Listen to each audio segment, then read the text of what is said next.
नमस्कार, ABP news में आपका स्वागत है। मैं हूं विकास भदौरिया। खबरों के सिलसिले को आगे बढ़ा लेते हैं और बात कर लेते हैं इस वक्त की बड़ी खबर की। क्रीमिया के पुल पर धमाका क्या हुआ? रूस और यूक्रेन के बीच हालात और ज्यादा खराब हो गए। ताजा बड़ी खबर यह है कि रूस ने दक्षिण के इलाके में सभी एयरपोर्ट को बंद कर दिया है। चीन की सरकारी न्यूज एजेंसी CGTN ने यह बड़ी जानकारी दी है। इस वक्त की बड़ी खबर, ब्रिज ब्लास्ट के बाद रूस ने एक बड़ा कदम उठाते हुए साउथ रशिया के सभी एयरपोर्ट्स को बंद कर दिया है। इस वक्त की बड़ी खबर एबीपी न्यूज पर, क्रीमिया के पुल पर हुए धमाके के बाद रूस और यूक्रेन के बीच हालात और ज्यादा खराब हो गए हैं। रूस ने दक्षिणी हिस्से के सभी एयरपोर्ट्स को बंद कर दिया है। हमारे सहयोगी प्रणय उपाध्याय इस खबर पर ज्यादा जानकारी के साथ जुड़ गए हैं। प्रणय, इन एयरपोर्ट्स को बंद करने का क्या मकसद है?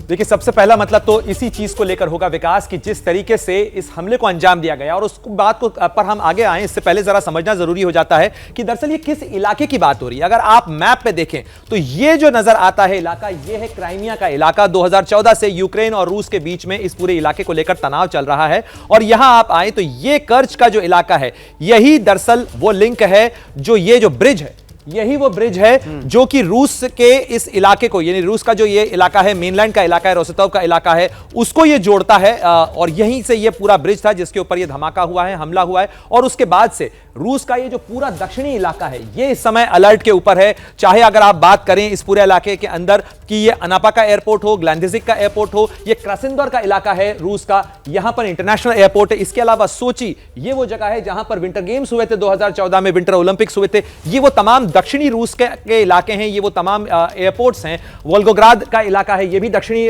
रूस का एयरपोर्ट है। तो इन तमाम एयरपोर्ट्स के ऊपर जाहिर तौर के ऊपर इस समय अलर्ट किया गया है। इस पूरे इलाके के अंदर फिलहाल अलर्ट इसलिए भी किया गया है क्योंकि अगर आप देखें सिलसिलेवार तरीके से यूक्रेन ने इस पूरे इलाके को निशाना बनाया है। और अगर आप देखें बीते कुछ समय से जो लड़ाई चल रही है वो पूरे यूक्रेन के इस इलाके में चल रही है। सी ऑफ अज़ोव और ब्लैक सी का ये पूरा इलाका 2014 के बाद से, इस क्राइमिया को जब से रूस ने अलग किया, यूक्रेन से अपना हिस्सा बनाया, उसके बाद से इस पूरे इलाके के अंदर तनाव है। और अब जो यूक्रेन वार करने की कोशिश कर रहा है, उसने कर्च के इस इलाके के अंदर तो वार किया ही है। इसके अलावा जी विकास, मैं आपको आप तक केवल इतना सा ये बता दूं और कि इस पूरे क्राइमिया के इलाके के अंदर जहां नेवल बेस हैं, रूस की काफी सैनिक तैनाती है, वहां भी बीते 2 महीनों के दौरान काफी हमले हुए हैं। और ये एक यूक्रेन की तरफ से कोशिश है अपनी ताकत दिखाने की। जी, तो ये रूस को डर लग रहा है कि एक और अटैक हो सकता है, उसके एयरपोर्ट पर बम्बिंग हो सकती है।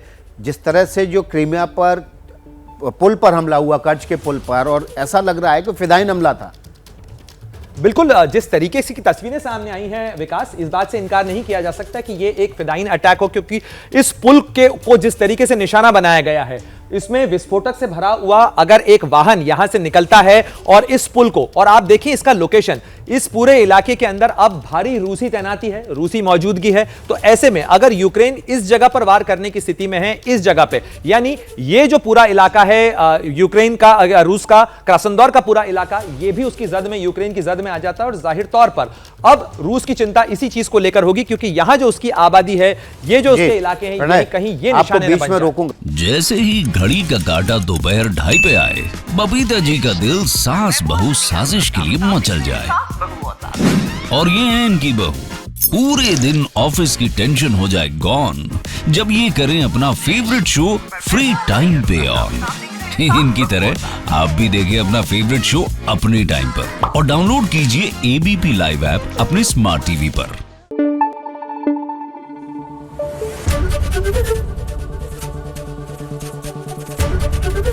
एबीपी न्यूज आपको रखे आगे।